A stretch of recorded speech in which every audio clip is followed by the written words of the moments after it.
smoke session with Squirrel, motherfucker. Talk nice. Hey, very special smoke session with Squirrel. We got my brother Lil Wyte. We got Justin Time in the building. Who the fork is Justin Spoons? Hey, let the people know a little bit about yourself, White. Go ahead, start first, and then let them know where you're from. Well, I'm a Libra. I like long walks on the beach. Pizza rolls and Netflix. No. She's one of the white. I don't think I gotta say much. I'm pretty sure everybody knows, right? That's his hair part do the talking. Let the hair part do the talking. She's one of the white.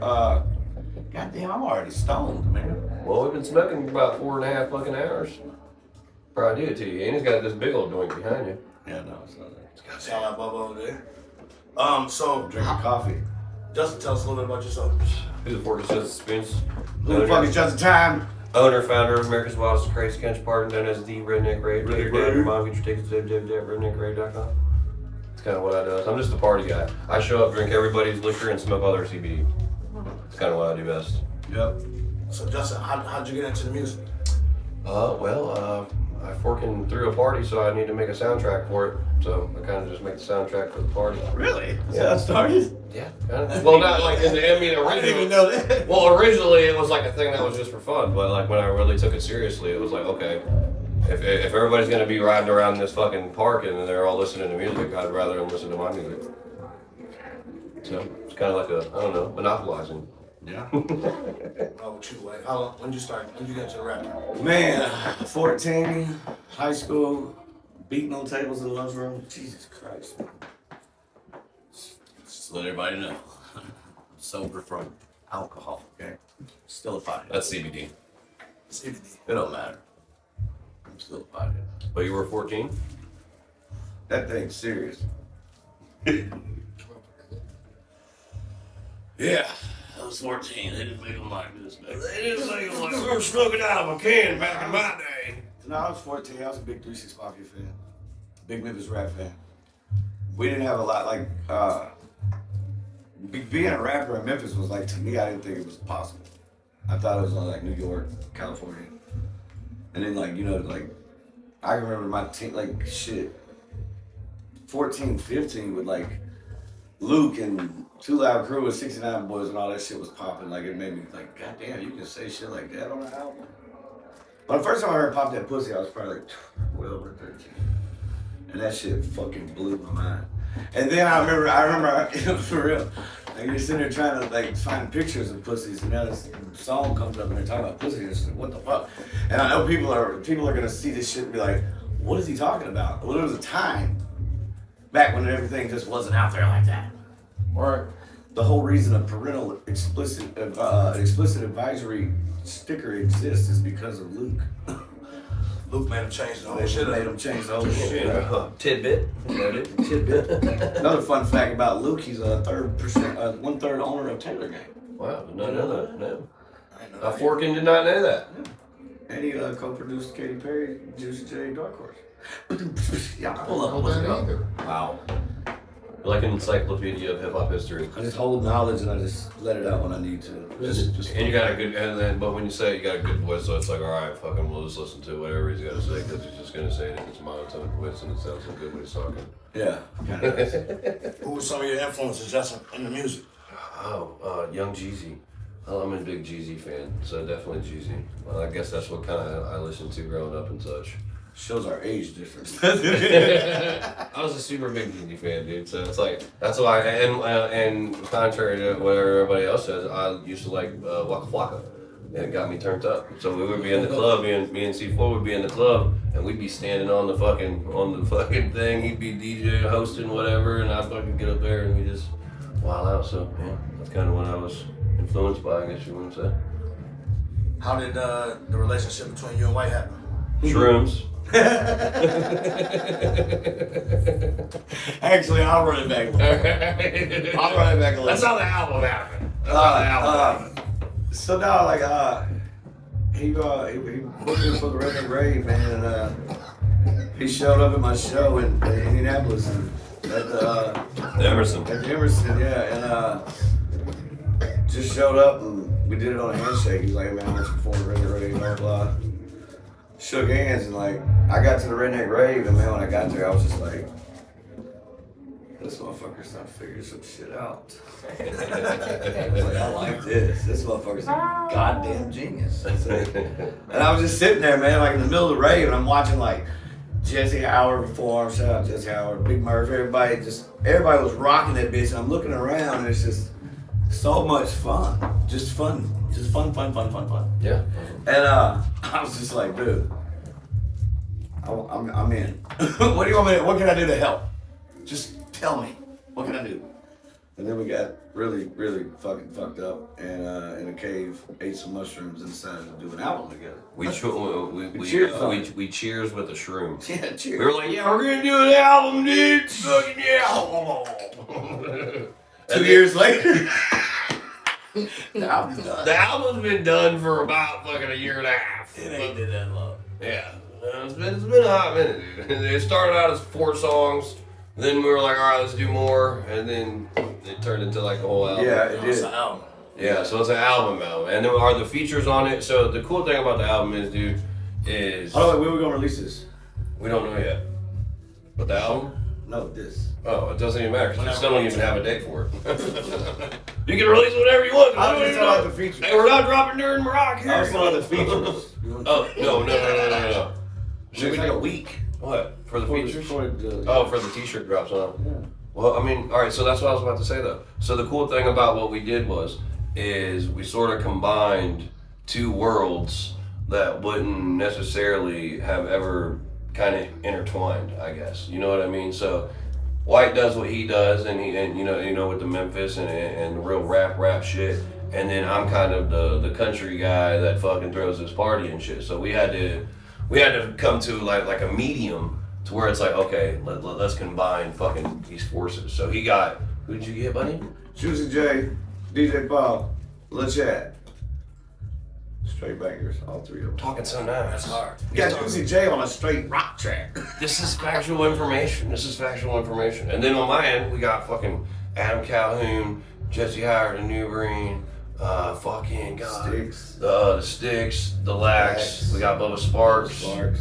Yes, lots of them. Also, y'all got some nice features on the album. Oh, Shout out to bro. Mike Sweet. Mike Sweet. Yes, too. What was the album making process like? Lots of Crown Royal. So the reason it took so long No, it was. is because we would only get one song. We'd book an 8-hour studio session. We'd do the song that we'd do one song. it wasn't that bad. Yes, it was. We would do one song and then 4. It's You're all. talking to the same guy who flipped out over his writer, and we've only done 1 show on the tour. What the fuck, man? There wasn't no goddamn peach crowd, man. I need my peach crowd. Look.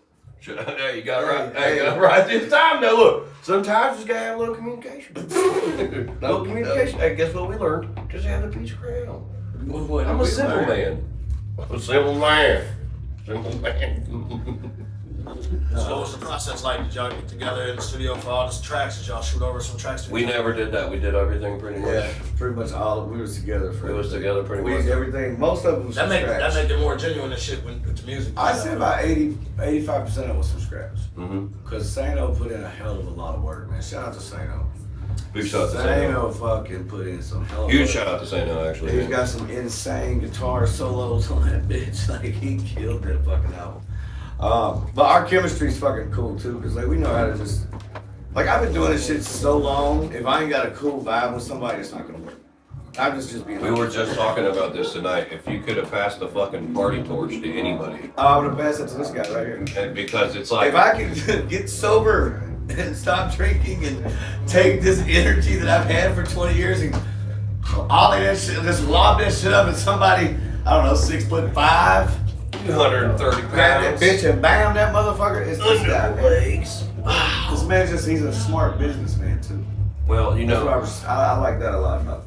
at the end of the day, the coolest thing about this is you're a goddamn legend when it comes to this shit. So I'm very fucking honored to be doing this shit You know that. with somebody that has done as much as you have, and you know what I mean. You've sort of paid the foundation for a lot of fucking people to be where they are. And you know, it's fucking awesome to do it on some real shit. It's fucking cool as fuck, It's you been know a what I mean? ride, bro. It's been a journey. Because you got a million fucking stories. And the thing about Pat is he can, or Lil Wyte, is he can sit there. He thinks he can just tell the world. Like, he does this shit on stage. He's like, hey, Pat, what's up? We're doing this. Like, I don't know who this fucking Pat guy is. We're on stage. I'm sorry. All right, Lil Wyte. it's little Fork and Lights. It's little Fork and Lights. Yeah. Justin, tell us about what's up with the Russian accent, man. Tell us a little bit about that. Oh well, that's another shroom story. Not the same night. Yeah, so not even the same state. We rented an Airbnb in Florida, and Pat came or Lil Wyte. It's really fucking hard to know.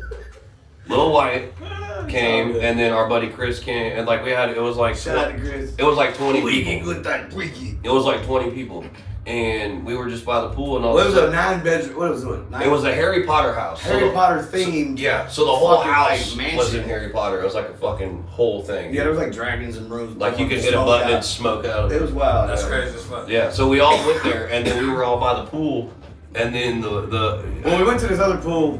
We went to this neighborhood. I don't want to say to you as he's kind of. We went to this one pool, and I'm not gonna say nothing. I don't know the name. I can't remember that. But like I'm a smart motherfucker. I've been traveling for a long fucking time. I've been doing this shit for a long time. So we're sitting around this pool, and they got a bar that brings out food and shit and drinks, and I'm just like, that bartender knows everything that's on the back line. Fork and hit out. I was like, this was like 2 years ago. Yeah, this is once again. 2 years ago, guys. So it was all alleged. I'm not getting this. We might be doing this for entertainment purposes. So, yeah, but I was just like, hey, chick, what y'all got back there? She was like, there's like some coke back there, there's some pills back there, some weed back there. This bitch just starts going. There's some mushrooms back there, and you would have thought we were dogs, or you're perked dog. Yeah, or shrooms. Shrooms? Oh, really? We don't do any, you know what I mean? I'm a shroom guy. I left the hard shit alone long ago, man. Yeah, so it's too much fentanyl out there. Fuck fentanyl. Yeah, fuck fentanyl. Fuck fentanyl. But yeah, like, so she ends up getting us an ounce of mushrooms. And between me and him, I think we ate a quarter, like a piece. Yeah. I've never thrown up on shrooms. I puke and rallied. Like, I just ate so many shrooms, I threw up and then I just hurried anymore. And I'm not gonna lie, like, I'll even say that I will advocate psilocybin and mushrooms and shit. What up, G? It's up, baby. You get to the building, baby. I ain't gonna interrupt us. Alright, shit, you're good, brother. You can't interrupt a smoke session. Sit on my next though. But, that big ass joint. So the Russian accent is what he was. Oh, yeah. Alright, so shrooms, Harry Potter, Airbnb, Florida. We just started randomly doing it, and then we went with it. And then people really thought we were Russian. We were walking around. Oh, that was bad too. Now I think about it, like we were walking around Universal. Was it Universal? Yeah, Universal Studios, my favorite place in the Russian world. accent. People were moving away from us and shit.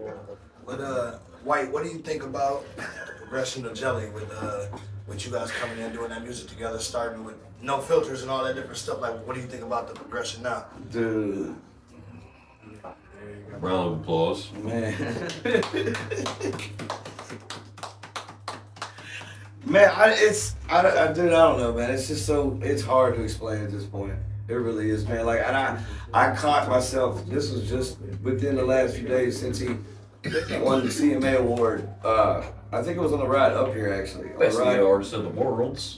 On the ride up here, I had this like moment where I was just like, even though I've known dude 20 years and he's one of my good friends, if you go back, I became more of a fan hearing that fucking speech. More of a fan. Oh, yeah. And I've been one of the biggest Jelly Roll fans of all time. I don't have to say this shit. But hearing that fucking speech, dude, I cried my eyes out at home because I've been there with him. I know his whole story. You know what I'm saying? So it was just awesome, dude, to see that shit, man. Like it's not stopping. It's just it is not. Like it's just it's just getting started. Y'all. Biggest artist in the world. It's just y'all. I'm not in the forking world.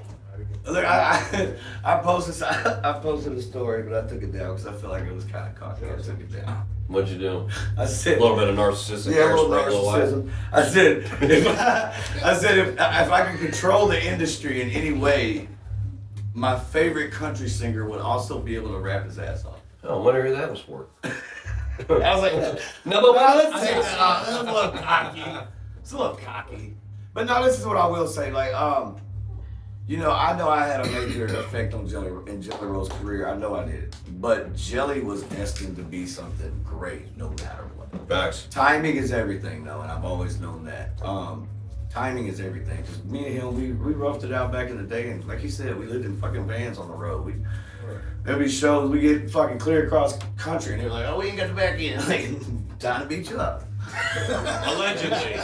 It's all alleged. Allegedly. I mean, Cheese and rice. Cheese But- and rice. Yeah, cheese and rice. you know, I mean, it's just been awesome, bro. I can't even put it in words no more. That's why when you were making my jacket, you were like, "What all you want on the jacket?" I'll slap a bad apple on there too for me. Cause dude, I fuck with Jelly's movement and everything he's done so hard in the last couple of years since he transitioned.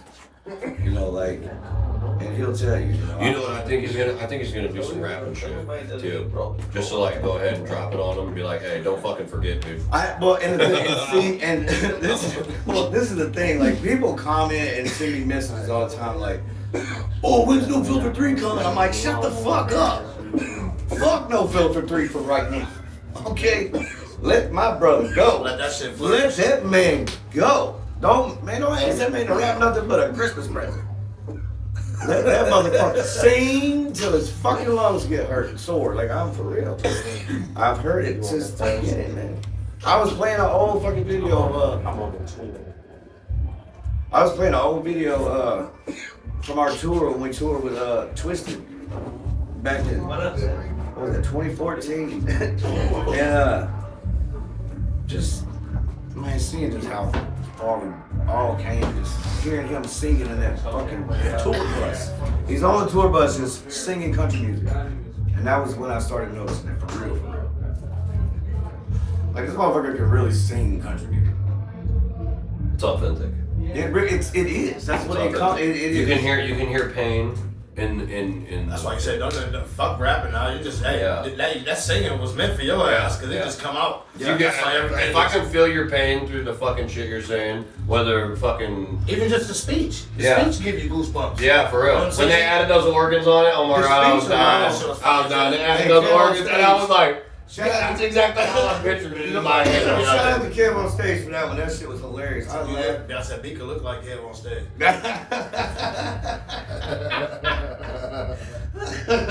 For those who don't know, Big is my DJ. Shout out, Beaker. Shout out, Pirates. Take that, man. I got a show to do still. Jesus Christ. I'm forgetting every word. Thank God for backtracks. Jesus Christ. Because they wouldn't forget it all. You guys are going to make a TikTok about it. I actually used to be this guy.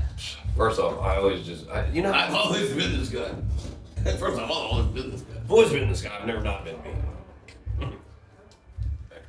So you guys don't have a date for the album? You guys got a single you're not leaving with? Yes. Takes One to Know One with Jesse Howard and New Creek. Yep. It's like a country, it's like really like a country ballad in a way. Jesse, I think it's got a lot of southern rock in that motherfucker, to be honest. Yeah, Jesse Howard and New Breed. They sing a song called "Welcome to My House." It's like this little jingle. It's only like it's like platinum and such, but it's independent, 100%, totally. Shout out to my boys. Shout out to my boys. Appreciate y'all getting on the album, fellas. Yeah. Appreciate it. I'm not gonna lie, that man said something that was fucking hilarious last show. That we said we're the only people to get. Yeah, we're the only people to get Jesse Howard and Newbury because they're a group. But usually when they do features, it's for like, okay, Jesse will be on a track or Newbury will be on a track. Like, they never really do it together besides themselves. So we get both of them, and it's like... That's the way he said it. He said, fucking do that, dude. Bet you can't do that? No. Bet you can't do it? Guarantee you can't do it. No. Not now. No. God damn, man. So Justin, is Crown your go-to drink? He's not an OG drinker though. He's a peach drinker. No, I'm an apple drinker. Oh yeah, apple drinker. But sometimes, I get a little heartburn because I'm fucking 34. Because there's a lot of 35. sugar in it, and it's made. That shit'll give you heartburn. Listen, you quit. I didn't. Talk to me that. No, I quit drinking Crown Apple a long time before I quit drinking regular Crown. That was a thing for me. You know what I'm saying? It was like, it's cool. Let's fuck that, bring it back my regular. So you was drinking Crown, what, 4 decades ago? Yeah.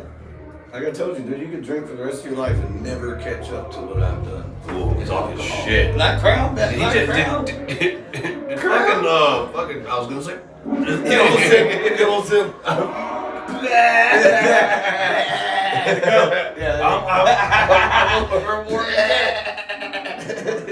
But yeah, he just big dicked me right there.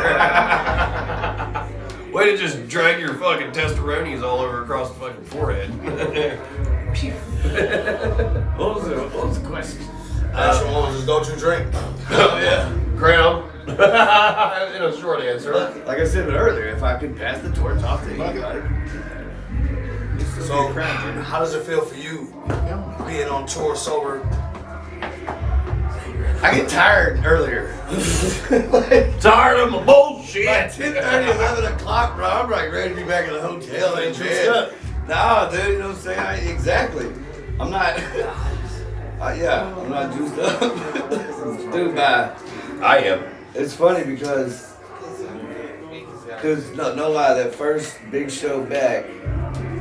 The first big show back was the Jelly Show in Concord, California.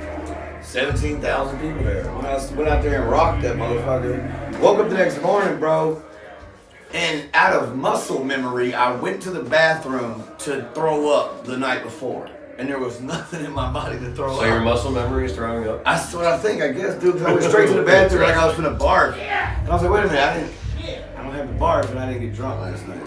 It was like, I was like, why am I at the toilet trying to barf?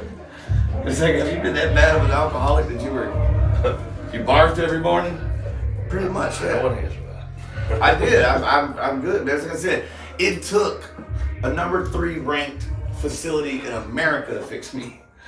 So shout out to Cumberland Heights, man. That's dope though. That is dope. As much as I clown and I joke about it, at the end of the day, it is fucking awesome because you know what I mean. I can see a difference. I respect it for sure. Like I give him hell for it, but I text bro on his birthday. I said, when was the last time you were sober on your birthday? He's like, shit, probably 15. 15. You know what I'm saying? Like, see, like I didn't really. It wasn't an argument with weed. You know what I'm saying? I spoke to the people in there about how I felt about straight up cannabis. And the fact that I told them, I was like, I've never smoked out with the homies and went home and roasted my wife. Or talk shit to my wife. I've never wanted to beat anybody up. I've never wanted to hurt. I've never got, but alcohol, oh man, shit. Plenty of nights I done lost my shit just to getting drunk. Forking cunts. But it was something that like, oh, that was fun. You're a piece of shit. Dude, is it hard for you to perform, or is it It's been easier for you now?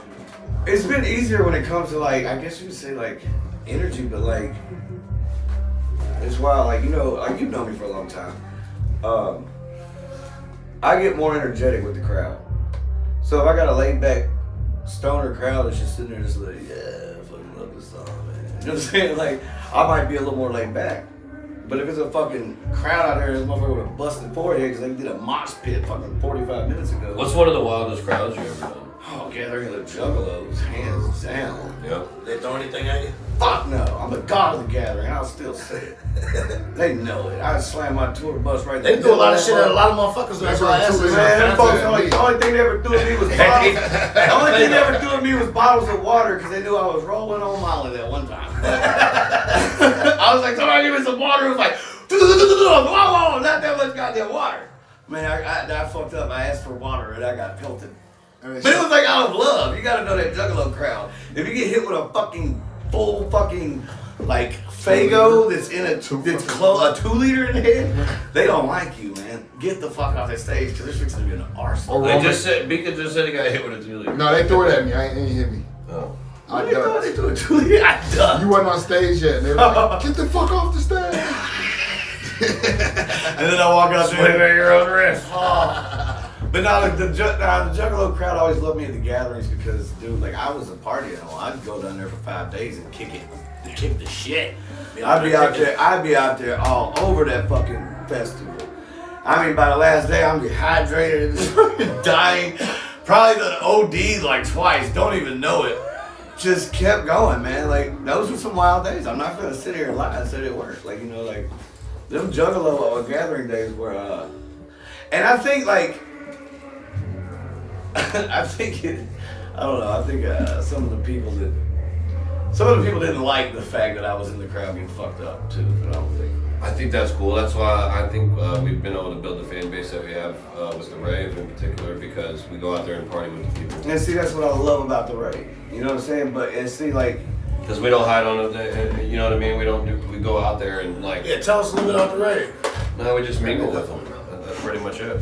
well, that first No, tell us about rave, the Redneck Rave. I've been hearing. I mean, I live up here in Michigan. I've heard about that shit. You know what I'm saying? Well, we did a rave way back in the day in Michigan. Nah, it's just really just like a thing. You gotta go to it, dude. If you just go to it and you show up with like an open mind, dude, and you don't you're not going in there ready to pass judgment on anything, then you won't realize it's like a bunch of people that just want to have fun, smoke weed, get drunk, party, and ride ATVs. ride ATVs. But you do that sober. But So for you, Justin, what you saying that you needed a soundtrack for the rave or one of your parties? How did you transition from being like a promoter then to an actual artist? no, I'm still a promoter. So I focus more on the promoting aspect than I do the music. So like the music is kind of, I wouldn't say necessarily a hobby, but it's not something that I'm more passionate about promoting and like doing stuff like that, because